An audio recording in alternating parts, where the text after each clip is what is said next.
A group of friends head somewhere to get away from the city noise. They drink, flirt, laugh, and slowly start unraveling. Sound like an A24 movie, right? Or maybe the Darjeeling Limited, or Zindagi Na Milegi Dobara, or Before Sunrise. But no, this isn't some modern indie gem. This is Aranyer Ratri by the legendary Oscar-winning filmmaker Satyajit Ray, a film that somehow predicted the future of cinema just by watching a group of people do almost nothing. It was a film ahead of its time, quietly radical in how little it tried to impress you. And yet, over 50 years later, it still feels startlingly relevant, like it is made today. Aranyer Ratri, which is also known as Days and Nights in the Forest. It's about the memory of nothing. Four friends take a trip to the forest to escape the city. That's the premise. And that's also pretty much the entire plot. And yet, by the end of it, something has shifted. You just can't explain what. And the wild part is, this was made in 1970 and is still relevant today. We threw around the phrase hangout movie, which is a type of film where the primary focus is on the characters and their interactions rather than a driving plot or a clear narrative arc. But Ray was already doing it before it was even a genre, before it was cool, before we even had the language for it. He gave us Aranyer Ratri, a hangout film before hangout films existed. Scene 1.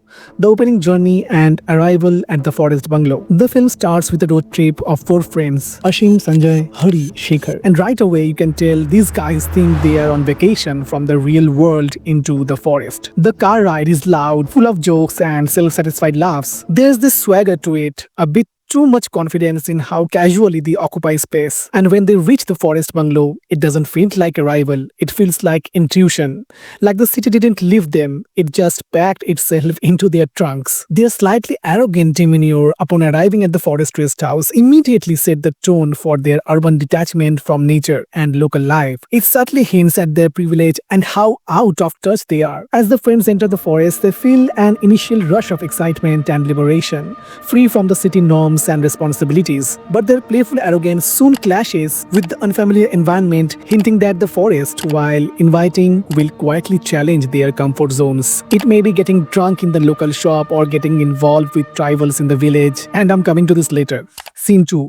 An unexpected encounter. A pivotal moment comes when the four friends unexpectedly meet Aparna and Jaya, the two main female protagonists, at their cottage. What begins as a casual visit turns into a subtle power shift. The woman's composed, intelligent demeanor contrasts sharply with their friend's brashness and flirtatious tone. Asim's first one-to-one interaction with Aparna is layered with flirtation and unspoken competition. Asim tries to impress her with his charm and urbanity, but Aparna remains calm, observant, and quietly witty. She doesn't play along easily, instead responding to the subtle irony that throws Asim's slight off balance. Aparna seems to be a woman who reads new American drama, Agatha Christie, The Survival of God in the Scientific Age, and at the same time she listens to the music of Vilayat and Bismillah Khan's classical Mozart and Indo-Jazz suite. It's a defining moment where Asim, used to being in control, realizes he's engaging with someone who sees through his facade and might just be more emotionally intelligent than him.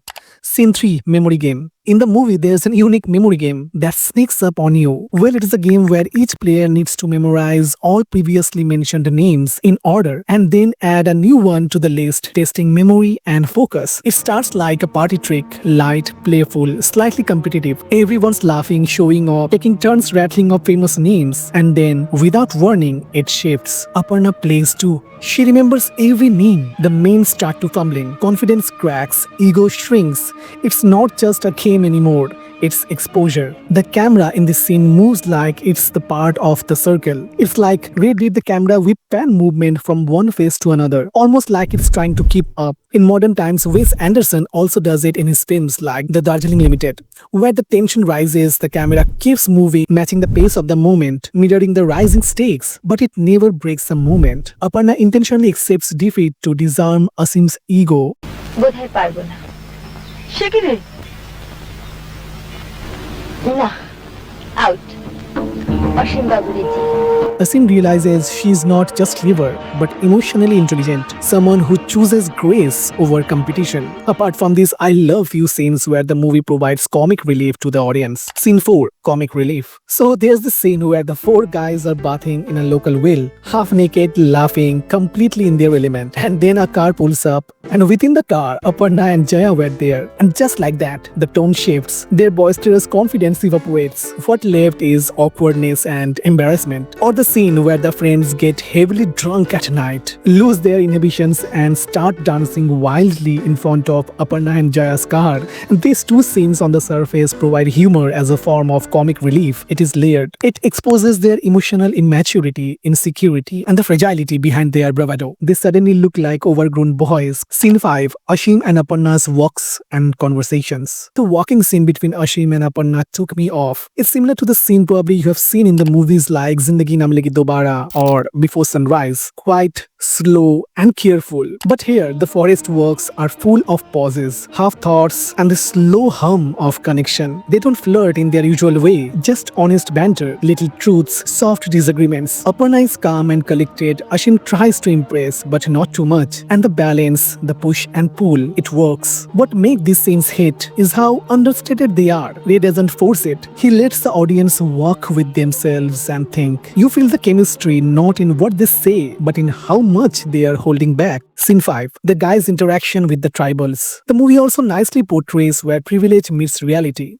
where Shekhar, trying to help or perhaps amuse himself, when he casually recruits tribal women to do household chores at the bungalow. It may seem like a gesture of friendliness, but it also carelessly patronizing, treating women more like background labor than individuals. And when the guard of the bungalow arrives and angrily drives the woman away, the moment becomes loaded with tension. His reaction is harsh and authoritative, showing how local hierarchies function even in rural settings. The friends, especially Shekhar, are startled, realizing their urban privilege doesn't always translate to the respect or control here. The scene subtly critiques the friends' naive intuition into the world they don't fully understand, underlining the disconnect between urban visitors and tribal life. Similarly, Hari's interaction with Duli, a local tribal girl, is charged with physical interaction and silent tension, exposes Hari's inner conflict between desire and social boundaries. While the scene is sensual, it also highlights issues of class, power, and exoticization. Scene 6, the climax and departure. And then, like that, the trip ends. There's no big movement, no final speech, just the act of leaving. The guys pack up, get in the car, and drive away. But something's different. Not dramatically, just enough to notice, but there's a quietness, a weight, like the forest left a mark, not a lesson necessary, but a feeling. The irony is the film isn't about any of these. It doesn't brag about being innovative, but look closely. It's all there. A genre decade ahead of its time. A tone filmmakers are still chasing. A blueprint that looks like it was written last week. Ray didn't just make a movie. He captured a mood, one that still lingers, soft, strange,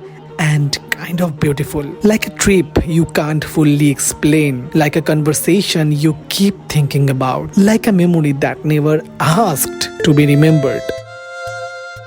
So I hope you enjoyed this video. I watched this movie very later in my life and I was blown away by it. This year I've heard that this film was shown at the Cannes Film Festival and I'm really happy that this movie is now finding its modern audience. If you haven't seen this movie, you must watch this. It has a lot more to offer than this video essay. And I'll see you in the next one.